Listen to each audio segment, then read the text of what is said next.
Docs Sports presents Preseason Week 1 Football Release Party.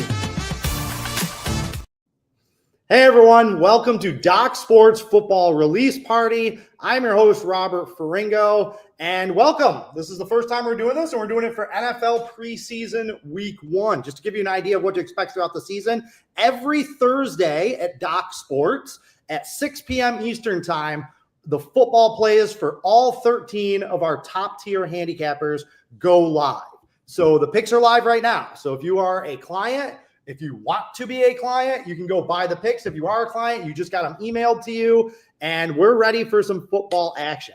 I'm going to be interviewing a variety of Docs Sports handicappers here throughout the hour and throughout the season. We're all over we're a global company. We have handicappers in multiple countries, but we're going to cycle them all through here so you can get an idea of what we're looking at, what games we're watching, how we make our picks, and really just get like a behind the scenes of what Thursdays are like when we release our football plays. If you enjoy this video and are looking for content like it, be sure to like and subscribe to Docs Sports YouTube channel. You will get daily free play videos, Docs Daily, a lot of analysis. We have a lot of content that we produce on our YouTube channel that is perfect for bettors of all ranges, basically, from beginners all the way up to the experts. Also, down in that description, be sure to take advantage of that link to Free 60. That Free 60 link will take you to Docs Sports and will give you $60 to use, same as cash, towards any handicapper, any package in any sport you want. Don't want to bet the NFL preseason this weekend? No problem.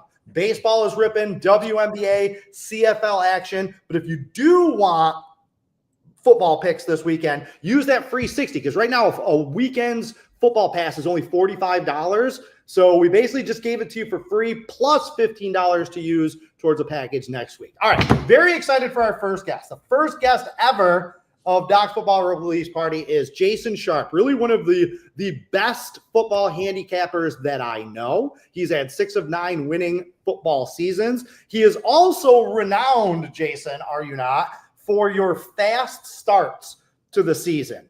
Whether it's preseason, where you've had an amazing amount of success, or those first couple of weeks in the regular season, be it college or pro. So what's kind of your secret? Is it all just preparation? Do you handicap those games and lines earlier in the season differently than you do like November, December action? Like, how have you been able to get off to such fast starts throughout your career? Yeah, thanks for having me today.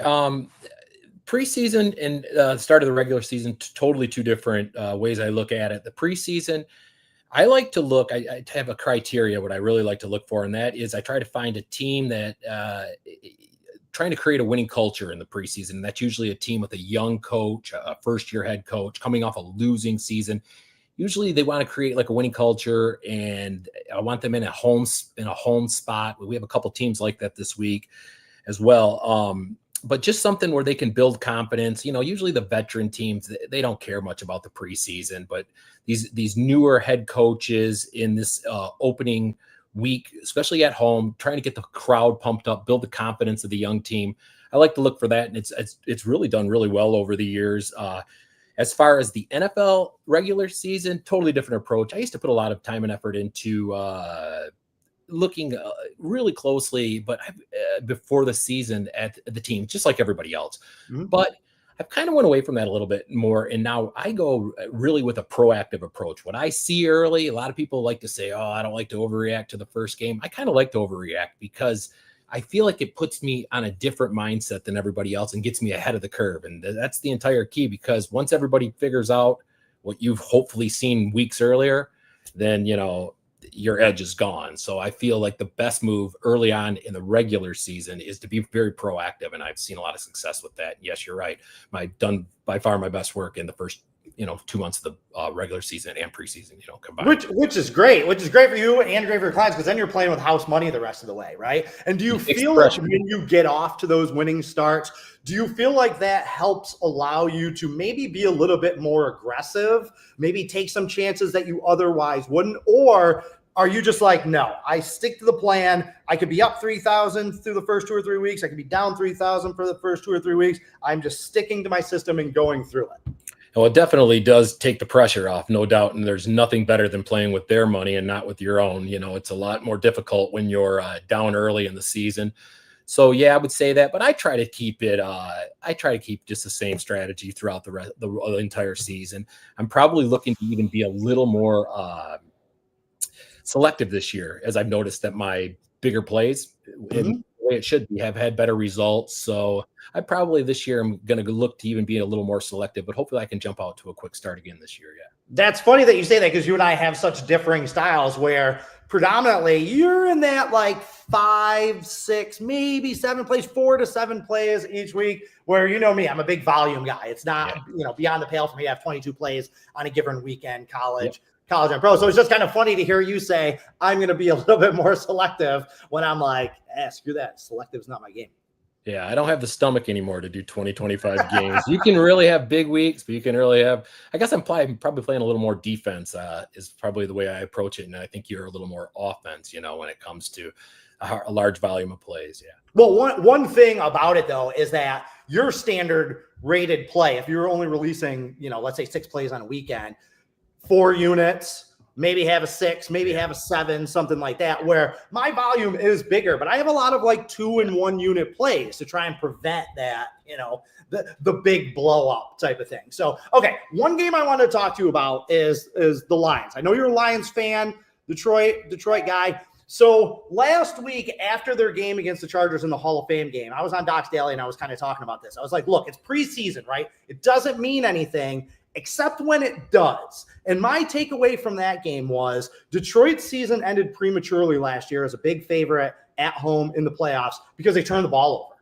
right? Like Washington didn't beat them. They beat themselves in that game. So my thinking and my approach would be, from a coaching standpoint, is that, okay, this is where our focus is going to be, is cleaning up the sloppiness, not turning the ball over. So to watch them come out in that first preseason game, to fumble the opening kickoff, 5 turnovers to none, -5, like that's worrying to me. To me, that's something that I feel like sets a bad trend or tone for the regular season. What were your takeaways and your thoughts? Was it just, hey, it's the Hall of Fame game, it's the first game of the preseason, throw it out? Or more along my line where it's like, you know what?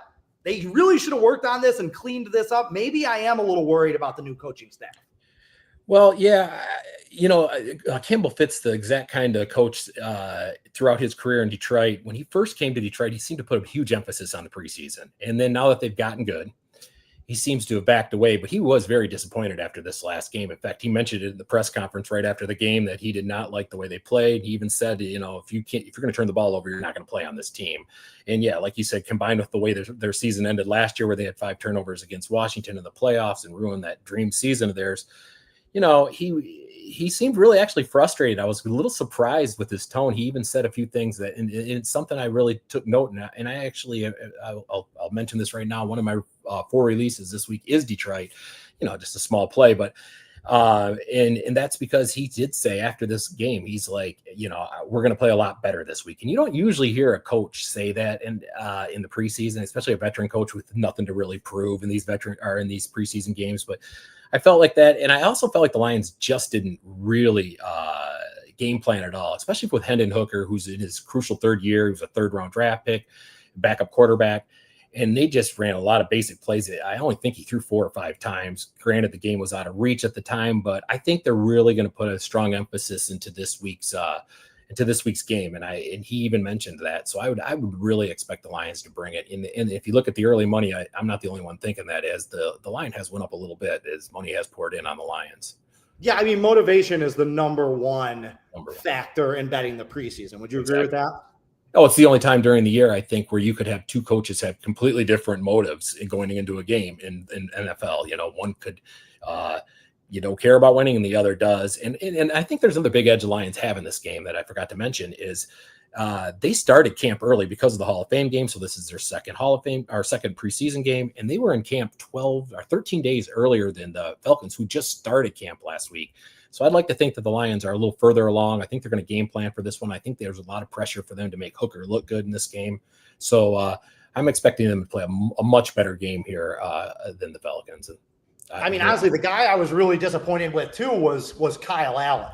I thought he was terrible. I thought a couple of his interceptions were just really bad. And Kyle Allen is the type of guy that as a preseason handicapper, I kind of look for. I'm like, if I see his name third or fourth on a quarterback depth chart, I'm like, okay, this is a guy who has started games in the NFL that's going to be able to go up against, rookies, backups. He should be able to pick them apart.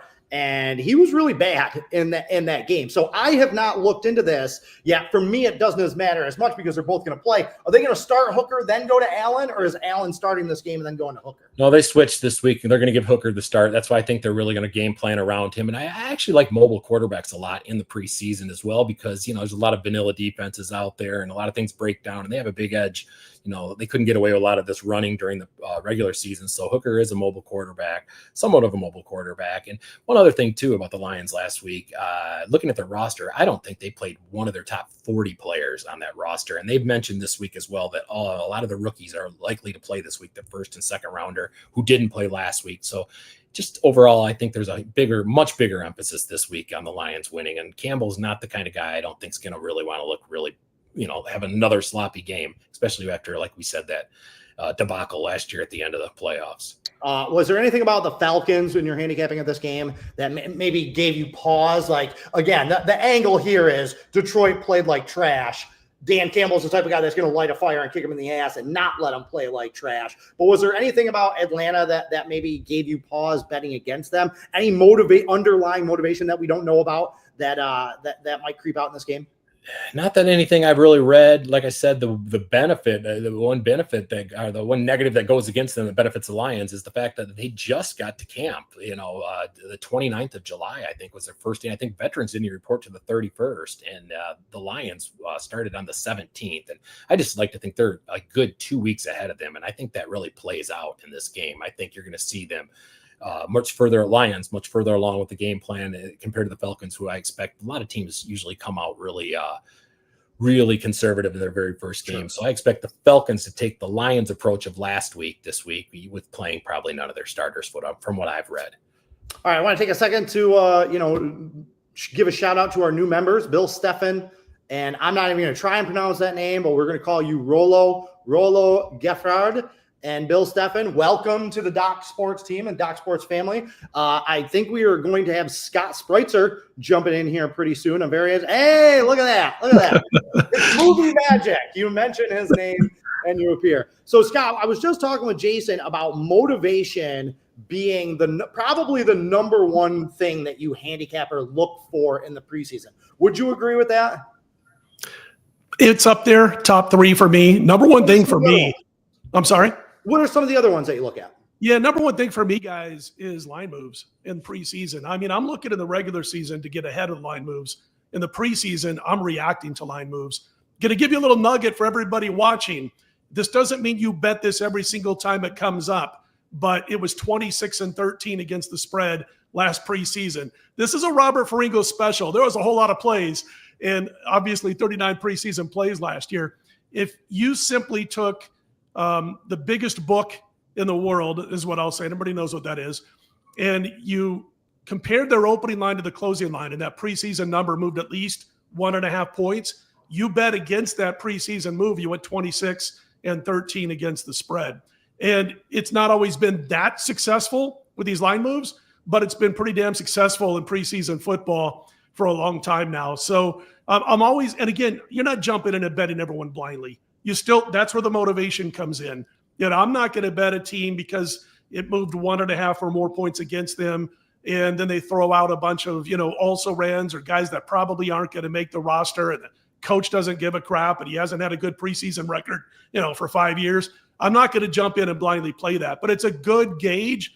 And what it also does is sometimes it'll keep you from losing. It'll keep you from making that play when you've seen, let's say, a line move from 2 to 6, like we saw at least in one game for Thursday night, right, with the Colts game and the Ravens.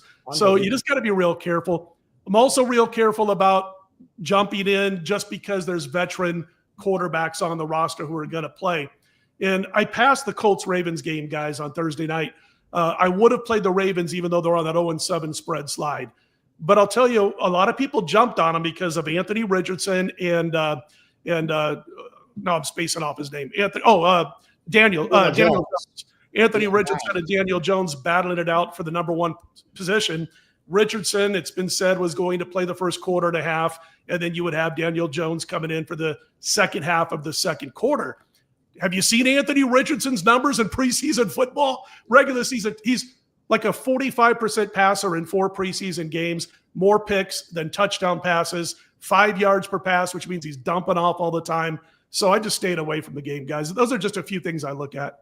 That is great information. When Raphael comes in here later in the show, I'm going to look forward to talking to him about some of those line moves. Are those early line moves sharp action that doesn't go their way? Is that a lot of public action? But Jason, you and I, before I let you go, one thing, you brought up an interesting point, something that I had noticed as well. And I'd like to get Scott's opinion on it. Talking about the difference in the overall spreads this season compared to past years. Do you remember what you said? Can you kind of expound on that a little bit?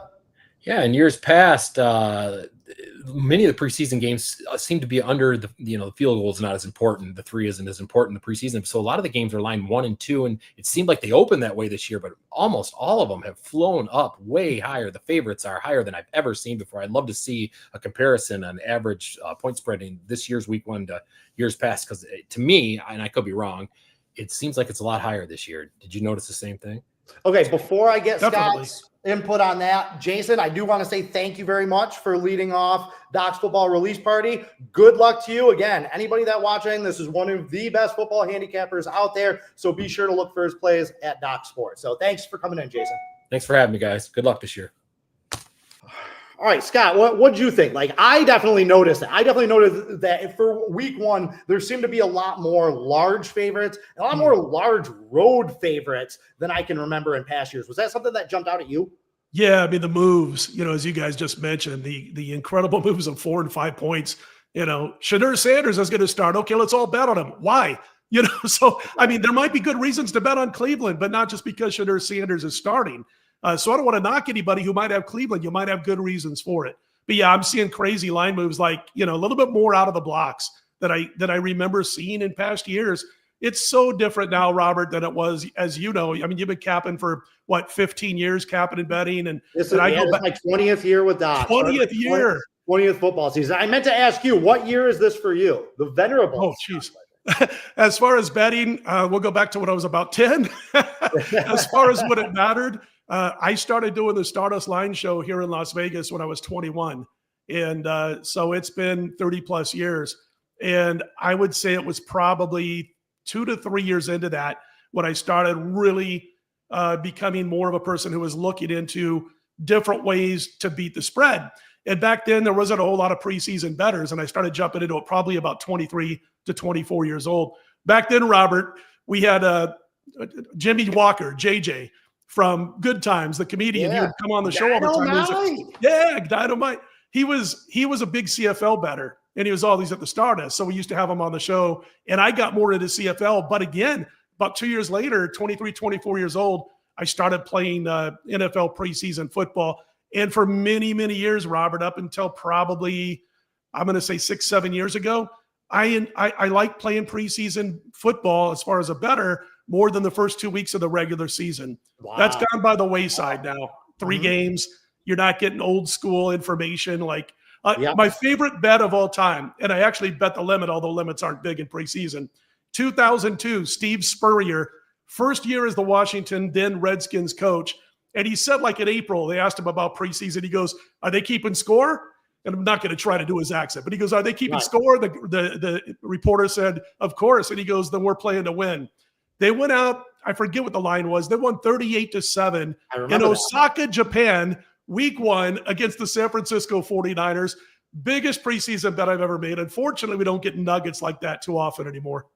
Yeah, I actually wrote an article that's at the Doc Sports main website that was like 4 reasons why bettors should bet the preseason, right? Like, I feel like it has this bad connotation, like you must be a real degenerate if you bet the preseason. And I say, no, actually, there are some very good, valid reasons. I think there's money to be made. I do think there's some value when you know the tips and tricks. But one of the things also that's important to me is I feel like it's kind of like an athlete stretching before they run a marathon, right? Like just getting back in that habit, using those parts of your brain, making a bet and then analyzing why it won or why it went wrong. Now, of course, like at Docs, we grade all these plays in the preseason 1 to 3 units. You bet less on the preseason because of that uncertainty. But you mentioned you started betting it back then. Was it just looking for new ways to make money? And just like, why would you recommend betting the NFL preseason to someone that maybe otherwise would be like, no, too scary, stay away?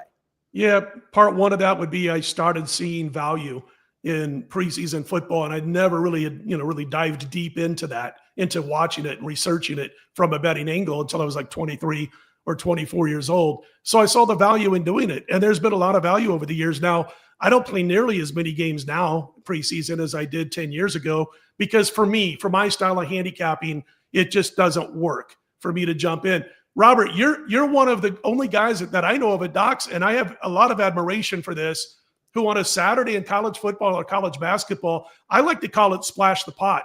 That is maybe gives a negative connotation, but you're doing what a lot of guys that I respect as far as pro bettors do, which is have 15, 20, 25 games instead of cherry pick. You can get a lot of trouble cherry picking, if you like 20 games. And so I just wanted to say that I don't do as much preseason as I used to, because I don't see the value in it as much as I used to. But we'll see, because we got all these crazy line moves, and maybe it'll come back to where I'm enjoying playing against those line moves like I used to.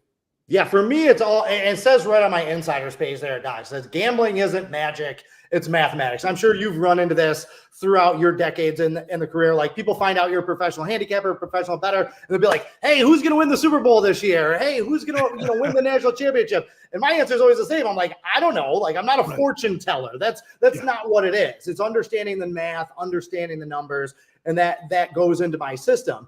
But what are some of the other things that you are looking at this specific weekend? Maybe you didn't bet these games, but you were intrigued by them, things that you're looking for to glean some information that you can maybe take into the future weeks of the preseason or into the regular season. Robert, you got to repeat that question. I'm having a bad internet service. Oh, no. That's all right. Basically, just what are you looking at this weekend? What other games jumped out at you where you could maybe find some information, a little nugget that you can either store to use during the regular season or that will impact what you do in the preseason betting next week? Well, let's talk about Cincinnati for a moment, because they're scheduled on Thursday night. And we heard early in the week, Zach Taylor, who's never put any emphasis on preseason, and then goes 2-7 combined the last 3 years, the first 3 weeks of the regular season, saying we're going to play our starters a lot. They're going to see a lot of series in preseason football, including Joe Burrow. But here's what I think. Now, he said, and a lot of this didn't get reported, the old ... and the last thing he said was, we'll be really looking at our starters against Washington. I believe it's on August 18th is when they're playing. So a lot of people didn't report that last sentence. They just heard, we're playing our starters a lot, and that was that. So I didn't jump in on this. I do like the under, by the way, and I did a comp video on the under last night. Because of that, I don't think the starters are going to be out there a super long period of time. But that's something to look for down the road. Pete Carroll's trying to develop a winning culture with the Las Vegas Raiders. He's come out and said, we're going to win 10 games or more in the regular season. I want to develop the culture of winning right now. That means something to me. In fact, if they lose on Thursday, Robert, they're probably going to be a play for me next week, because that's a guy who wants to develop, and he's always had success. Early portions of his career, no matter where he's coached, Jets for a year, Seattle, his first 6 years at Seattle, he's like 22-10 against the number. So I think in preseason. So I think he's going to want to win. Those are the kind of little nuggets that I look at. I want to see a coach who wants to win. It feels old school with Carroll, which I like. Sure. I'm a little old school in case they can't see the gray. But that's all I got is gray. Went to the DMV the other day. I put down, what color's your hair? And I put down blonde. And the woman goes, actually, it's white and gray. And I said, all right. But anyway, I have to say that those are the kind of nuggets I look at in preseason football. And always stay in tune. What you guys talked about, coaches that want to win, that might want to win and develop that winning culture. I wanted to mention one more thing I saw you kind of open your show with that I really loved what you said. Things don't matter until they do.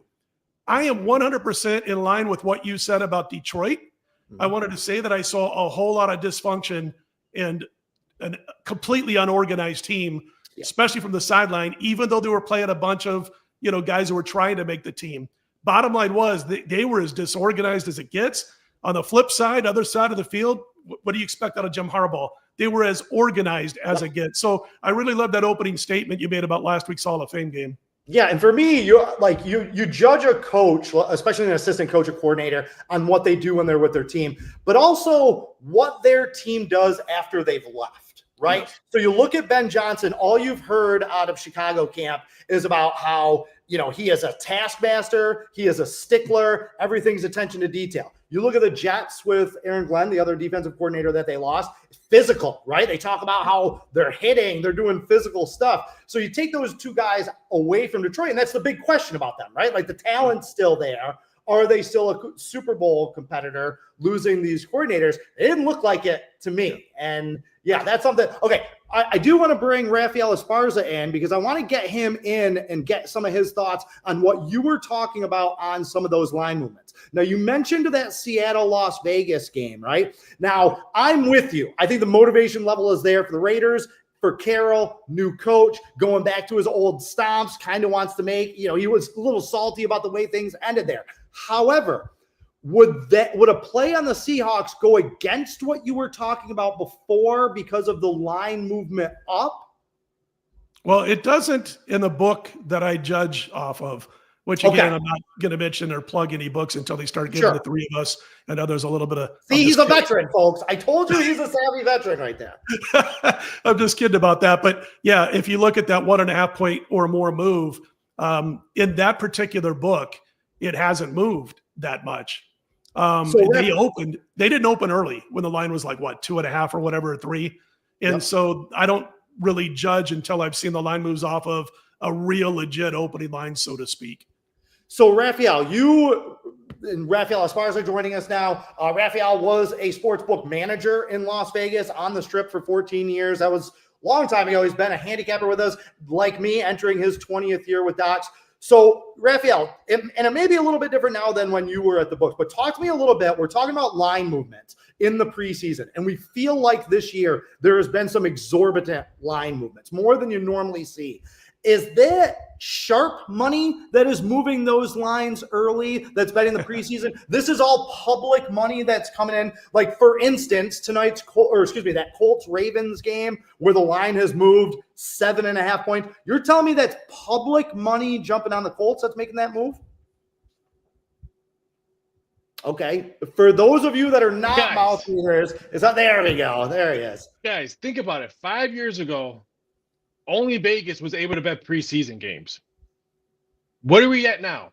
The United States bettors are betting football. They're billion-dollar industry. Those $1 billion of $20, $50, $100 are now flooding over the market now. So now we're seeing these big favorite moves because what do publics like to do? If you're going to sit there and watch the NFL Network, are you going to bet a dog? No, I'm going to bet the favorite and probably the over. That's why you see favorite and over. Talk to 3 books today. And I'll plug books. BetMGM, because I can say that because I have stock options still with BetMGM because I worked there. They told me it's just been all flooded money. Yes, you're going to get $1,000 bet here. Most books, maybe you can get $2,000 on a max bet, maybe a nickel on a total right now. But they're saying not that much money is coming. It's just all, yay, preseason week 1. Let's put all our money in.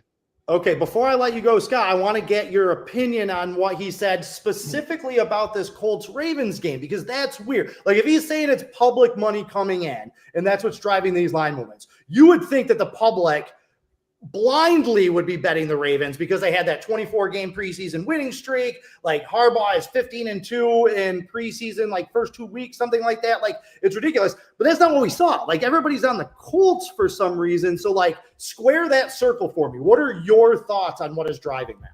100% agree with Raphael on what's driving it. It is public money that we've never seen before as far as the amount of bets that are being made around the country because of 36 states or whatever where it's legalized. And so that's why I said at the top when I came on with you and Jason that in preseason football, it's the one time of year where I'm looking to react to line moves rather than jump in and try to be ahead of line moves. And one of the reasons for the Colts, again, they got the quarterback battle. Everybody sees AR, Anthony Richardson, and Daniel Jones and all this kind of stuff. And the other team doesn't care. John Harbaugh, by the way, hasn't covered a preseason line now in 7 games. They're 0-7. You know, the Is last that what it is since he broke the streak? last year in the last game, preseason game of the year before. And so 100% agree with Raphael. People see this line moving. Oh, I got to jump on the Colts. I don't care. I've watched a million shows in the last 2 weeks or the last week, let's say. I haven't heard one person say I like the Ravens. And it doesn't mean, you know, if somebody has them, you know, I mean, that has the Colts, there's not good reasons, but are you kidding? 2.5, 3, 4, 5, up to 6, 6.5 at one point on Thursday. No, there was a 7 earlier this morning. At this point. What's that, Raphael? There was a 7 at 2 global books this morning. They were there maybe 30 minutes, but still, I was trying to call someone to put a bet down for me. I'm sorry, I did. Yeah. All right, Scott, thank you very much for taking some time out of your day to join us here. We will have Scott Spreitzer back later in the season, as well as we're going to do this every week. As I mentioned, 6 o'clock, the picks go live, and then we're going to get as many Doc Sports handicappers to come in here and talk nuts and bolts of betting like we're doing right now. So thanks and good luck, Scott. Can I say one last thing? Because I got a lot of people that have been watching me do this. I get all these comments about, I've been watching you for 30 years. Hard to believe since I'm 45. Da-dum-dum. But those who've come on board to watch wherever I do things, the guys on each side of me here, man, I'm telling you what, the information is as good as it gets. So, you know, if you're kind of new to Docs and you've been following me, I just wanted to plug both. And I'm not getting a check that I know of from either guy. So I'm saying this because I mean it. Guys, take care. Good luck this weekend. You as well. Thanks a lot, Scott. All right, Raphael. So we've talked some numbers. We talked some line movements. I'm going to start right off with, why do you like betting the preseason? Why do you see value? What is it about the preseason that kind of intrigues you? Now, there's 2 things that I've been trying to stress out this year, and I started last year. Betting preseason and releasing plays for preseason are 2 totally different things, because we know we release our plays at a certain time. And I have 2 games that I wish that I could have bet, but one game's on a Saturday, which I know the public is going to move this number because it's 2 days. Now, could I release that play? No, because I don't want my number. There's 2 games that I got my number. What did I release? Those 2 games because I got my number. So I look at numbers and numbers only. I could care less what the jersey says in the front. I could care less what the last name says on the back. If I'm looking at for my number, value is value, and I got my number. Okay, I can't wait to talk about those 2 games that you were looking at in a second. But as Detroit Lenny, our producer, just kind of gave me that little poke in the ribs, I have to mention this week's promo code. That's NFL Pre-40. NFL Pre-40. That will give you 40, and this is hilarious to me. This sounds great. Okay, that will give you 40% off the 1-week preseason package price of $45. Okay, so 40% of $45. Don't worry. That's just funny. It's just really random, right? Don't worry. I did the math for you. What that does is it lowers the price to $27. So you can get a weekend's worth of preseason picks from any handicapper that you want from $27. And if you remember and have good recall, down in that description, if you take advantage of that free 60, that gives you $60 free to use at Doc Sports. So used in conjunction with that code, you can get 2 handicappers weekend picks absolutely free and still have a few bucks left over after that. I'm also going to take this time to mention that our early bird football special that we're offering right now, $749. That's $250 off the regular price. And folks, you hear everybody talk about inflation right now and how the price of everything has gone up. The price of Doc Sports football package has not changed in the 20 years that we have been here.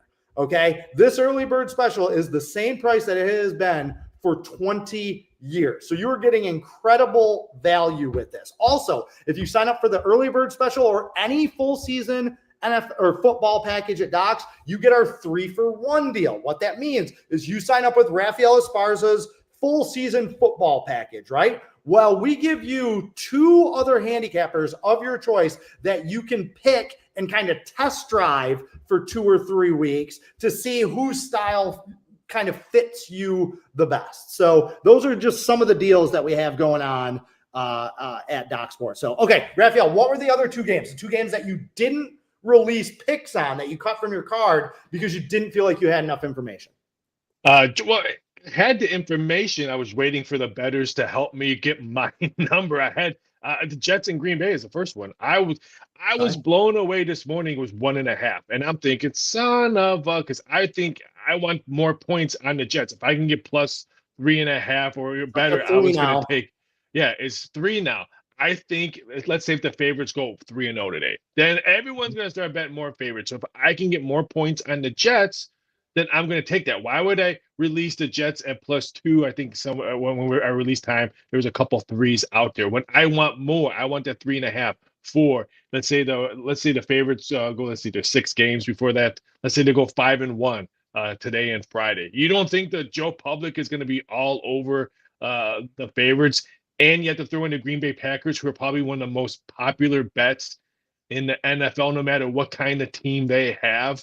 So those are the kind of stuff that I try to tell people. That's what I tell people. That's what social media is for.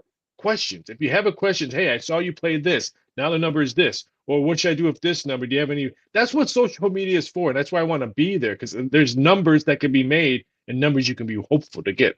I absolutely could not disagree with anything more. Social media, as we all know, is there to spread your conspiracy theories, your hateful views, to say as many terrible things as you can to people, behind the veil of social media. So it's not for information, Raphael. Why would you use social media for something productive when you can just use it for things that are hateful? So you like the Jets in this situation. Is that straight up like an Aaron Glenn, new head coach, trying to install a winning culture? I want to bet on this rookie coach type of thing? Yeah, Sharp said it perfectly in the first segment. Said he likes young coach, brand new team coming in. The energy is there to try and establish something, not only on the field, but in the locker room. All the distractions they've had the past couple of years. So if I can get anything more than a field goal, because let's face it, a lot of these games end in a field goal, 23-20, 17-14, a lot of those endings and stuff like that. So if I can get more than 3.5, I'm probably going to pull the trigger. And that's what live betting is for. If I can get a better number during live betting as well, then I'm going to pull the trigger in that way. Hey, something else, which you just mentioned about that key number, about 3 in the preseason. Something else that a lot of savvy preseason bettors know about that maybe Joe Public doesn't. You got to remember, if you're getting even 1.5 or 2 points, okay, during the regular season, not as much value because of the key numbers and all that. In the preseason, if games are close late, say a team is down a touchdown and they drive down and score that touchdown, they're not going to overtime. That coach is going for 2 at the end of that game to either win it or lose it. So whether you're laying points or taking points, keep that in mind, that if it ends up being as a close game, and this is one of those things where in-game betting can be your friend type of thing. But just remember, they're not going to overtime in a preseason game. They're going to go for 2 if it comes down to it. So, okay. Now, you saying that about Aaron Glenn, coming from Detroit, where Dan Campbell was such a preseason monster in his first couple of years, and Green Bay is an organization has shown that they don't really care about the preseason. Now I'm a little mad that I didn't add that one to my card. But what was the other game that you were looking at?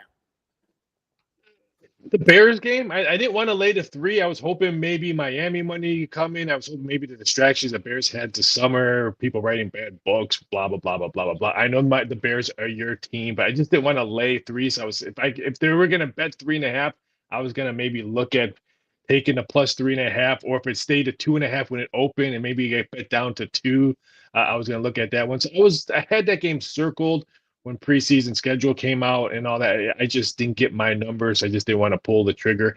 I think we could see points in this one as well. I thought this total would have been like, I don't know, 34, 35 around there, just because you figure all Bears quarterbacks just want to do something positive, just to get the negative narrative out of their minds. So I thought the total probably get some value on that one if you get it on it now, because a couple books just moved it to 33.5, and wouldn't shock me if we see 34 closer to 35.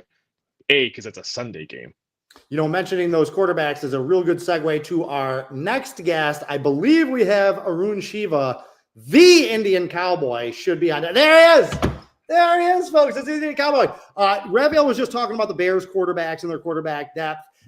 And I know that recently, I feel like you and Craig Trapp, didn't you guys do like a deep dive or a breakdown on like the quarterback depth charts and stuff like that? So like, what are your thoughts about the Bears on this Sunday with their quarterback group? We've been hearing nothing but negative things, how they're not living up to Ben Johnson's standards. Do you think that is cause for concern, maybe look to bet against them? Or do you think that that's a motivational angle and we should be looking to bet on them to kind of snap back against those reports? Yeah, I mean, I'm not a Bears believer, and I'm just not. I'll tell you something else. I am a believer in the Dolphins, though, as far as their backup quarterbacks are concerned. I mean, I was really high on Quinn Ewers, right, and and Zach Wilson. I think Zach Wilson just needed a change of scenery. That QB rotation is actually really good. So my lean this, I mean, it probably is going to be my free play this weekend. But I really liked Zach and Quinn Ewers, and I think, and the funny thing is, you have Gabbert there as well. And these are all pretty talented quarterbacks. As far as the Bears quarterback rotations are concerned, I mean, I don't know. I don't know how excited you get about Badgett and Austin Reed. I'm just not there, Come on, Case Keenum, bro. Case Keenum is like a preseason all-star, huh? I think 50? Is he 50 yet? I think the Dolphins, their clock is ticking of sorts, and I think you have a coach a lot of people expect a lot of stuff out of, especially after they wallop the Broncos. Remember that 70-point that they hung on the Broncos, which was a come to Jesus moment for Sean Payton after that. But I think his system is sort of being figured out a little bit. And I think, so I actually like the Dolphins QB rotations, and I'm interested to see Ewers play. Ewers just wins wherever he goes. So my lean on that game is actually on the Dolphins for what it's worth. But a lot of money coming in not the as first head coach fired. Bears as you are. What's that? Say that again, Raphael. So a lot of money being bet on a Dolphins head coach to be the first one fired. Really? Yeah, he's gone. If they don't make the playoffs, he gone. 100%, but I feel like they're going to give them the season. But you're maybe right. If they start 1-6 or something like that, I think it's Daboll. I think looking at the early Giants schedule and stuff like that, I'll be surprised if Brian Daboll is still. What's funny? He's going to be a phenomenal offensive coordinator when he leaves. After he gets fired, he's going to be somebody's steal. So maybe I still think that he's dining out a lot on. He helped mold Josh Allen. Josh Allen has been pretty damn good since he left, right? Like the Buffalo Bills offense, statistically in all categories, has been better under Joe Brady than it ever was under Brian Daboll. So I hate the Giants. Because a bunch of my friends are Giants fans. I think they're losers. I love the fact that they stink. So I'm going to rag on Daboll as much as stuff. All right, I'm going to get to one-on-one with Arun. Raphael, thank you very much for taking time out of your Thursday to join us. I really appreciate it. Be sure to check out Raphael Esparza's picks at Doc Sports. Good luck and have a good weekend, man. Take it easy, guys. Catch big. All right, the Indian Cowboy. Oh, my God, this feels great. Old school stuff, man, right here. Like, again, this is my 20th year with Docs. I just realized recently, my 20th football season. You weren't far behind me. I think this has got to be 19 for you. I think it was 1 year. So all the ways that we have come to this moment. But okay, so talking quarterbacks, look, I'm excited about the Browns. I'm excited to see Shedeur Sanders. Okay, it's been a story all summer. I think he can play. All right, and I said this earlier on Docs Daily. I was like, I wanted to hate that guy. Like the first year that Deion was at Colorado, I was one of those people that couldn't bet enough against them. And they were terrible. And even going into last year, I thought they were going to be bad again. But the kid kind of won me over. I think he's athletic. I think he's accurate. I think he's got a good arm. He obviously comes from NFL stock. What are your thoughts about him? Maybe not in the ether, maybe not in the big, but just in this game and in this preseason, what are your expectations for Shedeur Sanders? I think it's unfortunate, right? Because if he was given a chance in a team that actually had more talent and depth, I think he could do quite well. But then again, you're right. I mean, Colorado wasn't the mecca of football when he went there.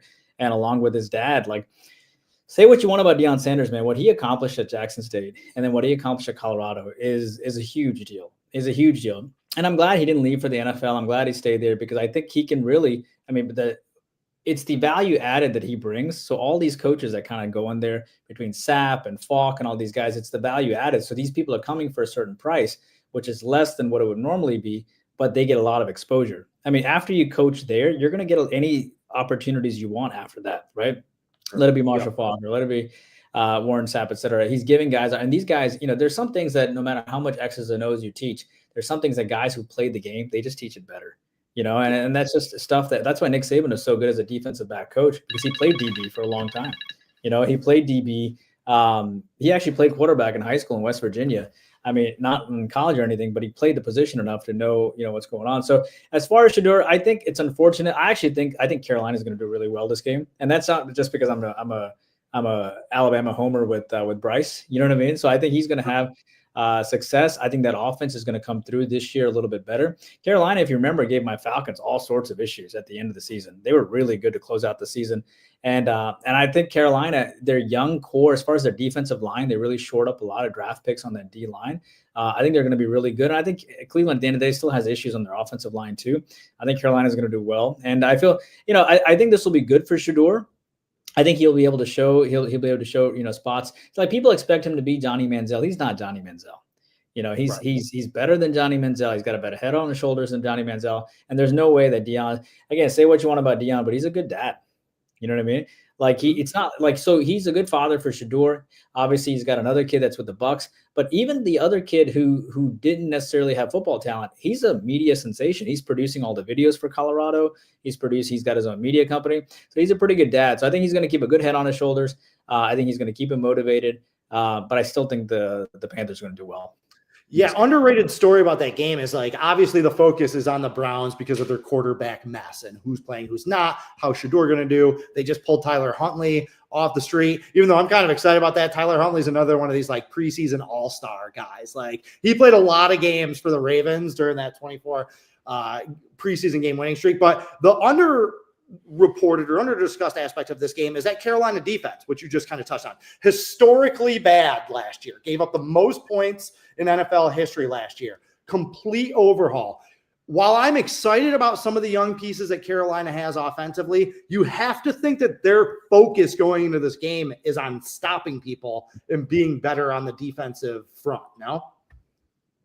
Yeah, the fact that you pointed out about how bad that defense was last year and how much of an overhaul they knew that is what they needed to focus on, right? So from their draft picks that focused on the D line, and you have a head coach here in Dave Canales, right? He spent 13 years with the Seahawks, so you can't ignore the fact that he knows what that Legion of Boom kind of mentality that they had. Yes, he was an offensive coordinator, but he has enough connections, especially with the Seahawks, to bring that talent kind of down.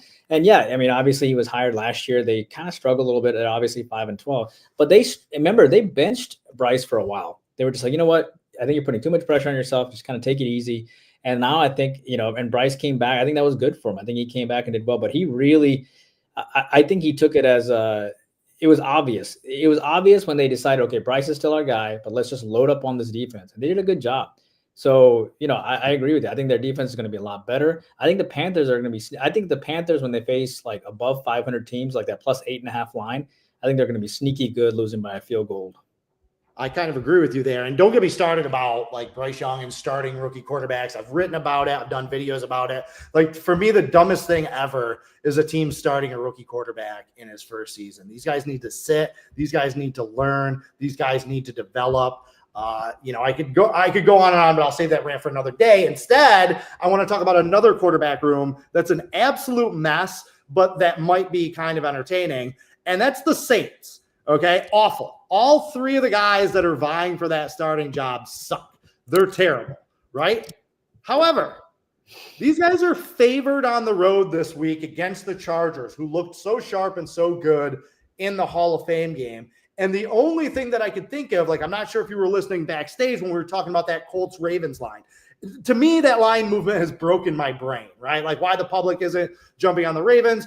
And Scott Spreitzer, as he mentioned, it's all about the quarterbacks for Indianapolis that are going to be playing so much. Okay, I can kind of buy that.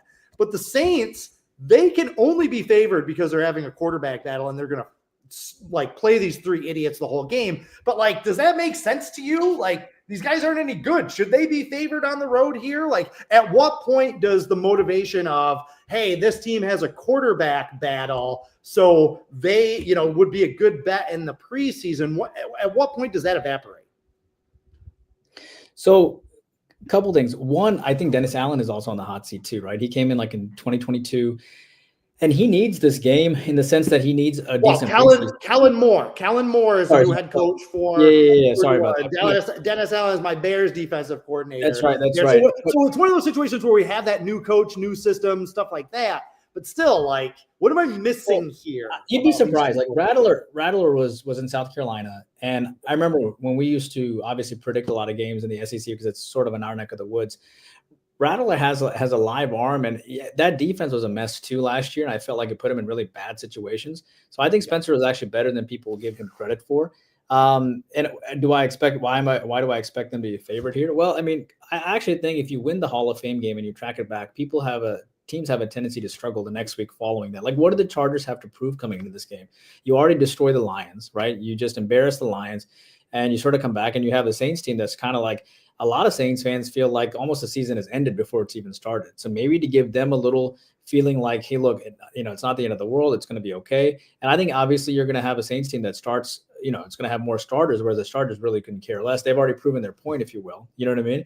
And that's the reason why I think they're favorite. I think you're going to see the Saints play more starters. I think Kellen Moore is going to want to prove a point being a first-year coach. And I think Rattler, obviously, as this QB competition continues, which is the same thing with this whole Richardson and Daniel Jones thing, I think he'll want to prove something too. So when you kind of put that all in the mix, and obviously the Chargers already proved their point. They're good. The Saints haven't proven anything. So I can see why the Saints are favored here. And actually, I kind of like the Saints this week. So, okay. So you know how it is when it comes to us releasing our plays on the site, right? Like you're always staring at that last 1 or 2 games. Do I add it to the card? Do I not add it to the card? Do I cut it? I kind of like this game. Was there a game for you this weekend when you uploaded your picks into Doc Sports System that you left off your card, but you really were thinking about it either all day or all week? Yeah, and I'll tell you something else about the Saints too. Tyler Show, right? He played for Oregon. He played for Louisville. He played for Texas Tech. That guy, I think he passed for over 7,000 yards, right? Like, he's an experienced quarterback too. So I think at some point Rattler is going to get the hook, and I can see him, Tyler Show kind of taking over. As far as a game that I kind of wanted to pull the trigger, but I didn't pull the trigger. I kind of wanted to pull the trigger on Miami. Now that we talked about that, right? I felt like I'm not completely sold on the Bears at all.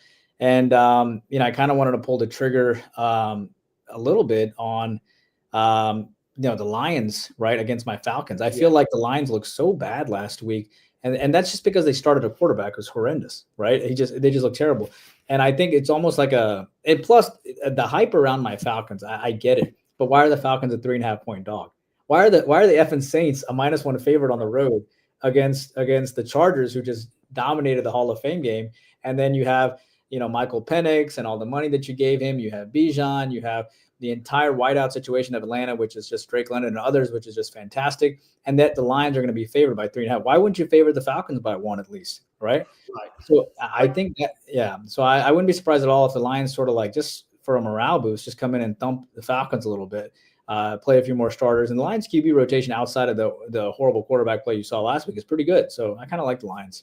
Yeah, it's been a theme that we've talked about throughout this whole show, right? The importance of motivation in preseason betting. That's why preseason betting isn't this big scary thing. Everyone thinks, oh, you're betting on the NFL preseason, you must be like a total degenerate gambler, right? Like, no, there are angles, there are tips, there are tricks, there are things that you look for as a handicapper that create value, and motivation is one of them. You mentioned teams that win the Hall of Fame game. They're a little less motivated, might have a little bit more difficult time the following week. That's why the Chargers are home underdogs, where Detroit, they're pissed off. And Dan Campbell's pissed off, and he's going to light a fire under those guys, and that's why they're favored on the road. So that's understanding the angles and nuances of why these lines are set where they are. To go back real quick about the Saints, though, I got to get this one out there. Now, Spencer Rattler I feel like coming out of high school, he was like a top 3 rated quarterback going into college. So the talent's there. But Tyler Show stinks. That guy stinks. I literally said this before the NFL draft. I was like, I am going to laugh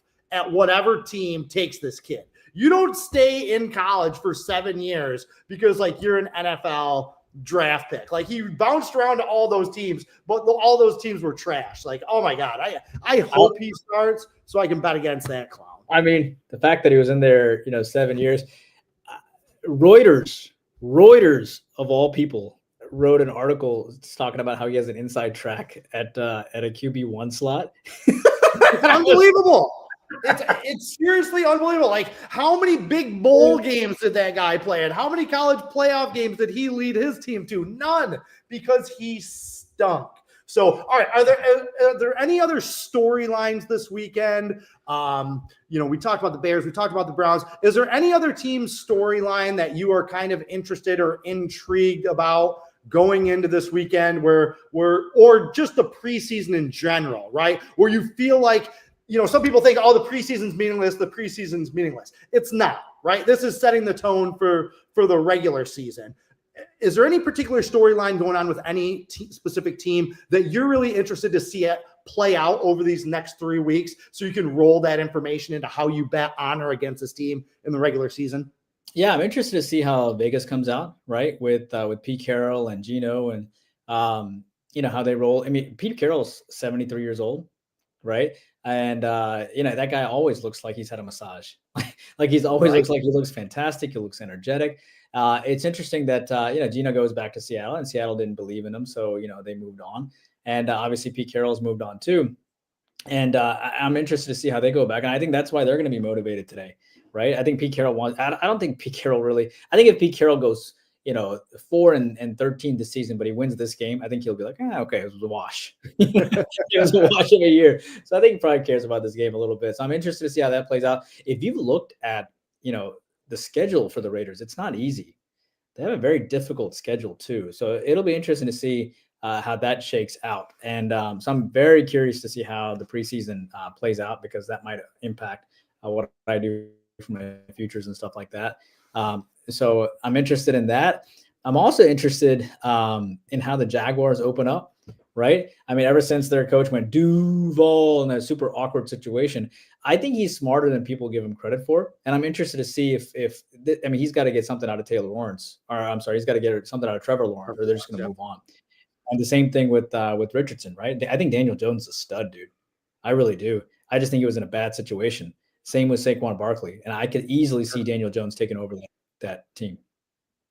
All right. Thank you very much to Arun Shiva, the Indian Cowboy. I want to bring this up also. If you like what you've heard, obviously like and subscribe to the Doc Sports YouTube channel. However, also we have YouTube Premium, the Docs YouTube Premium that you could sign up for. $19.99 a month, I believe, for Indian Cowboy.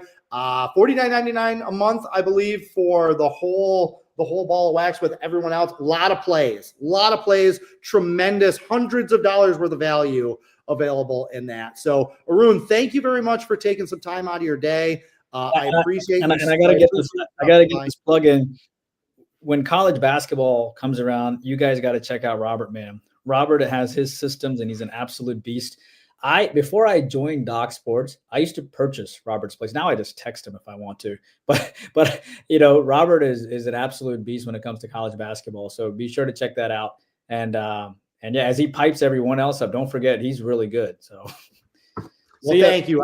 I really appreciate that. Thank you very much. And thank you to everyone who is watching the first Docs Football Release Party. Hopefully you found this entertaining and informative. We're running up on 7 o'clock. The games are about to start. We're going to get those last minute bets in. Good luck to everyone. And we will be back here next week at 6 p.m. Eastern time when our football picks go live. Until then, carpe diem and good luck.